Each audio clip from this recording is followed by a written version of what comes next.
Baby কই তুমি? আমি এই তো বাবার সাথে একটু নিউ মার্কেট যাচ্ছিলাম। ও, কার সাথে যাইতেছো বেবি? বাবার সঙ্গে। বাবার সঙ্গে যাইতেছো, আচ্ছা আচ্ছা। তো কেন নিউ মার্কেট কেন যাইতেছো বেবি?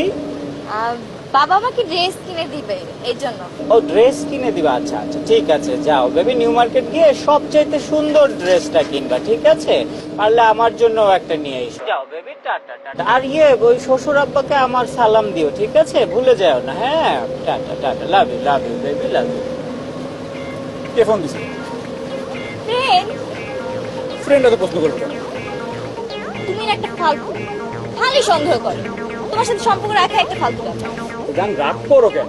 তোর ফ্রেন্ড তো বুঝলাম, তারপরে তোমার কোনো প্রাইভেসি থাকবে না? আরে তুমি কোথায় যাচ্ছ না যাচ্ছ তা তাতে কেন কৈফিয়ত দিতে হবে? কি আশ্চর্য, আমার কি ফ্রেন্ড থাকতে পারে না? আর আমি কি তার সাথে বেশি কথা বলছি? রাগ করো কেন? সরি।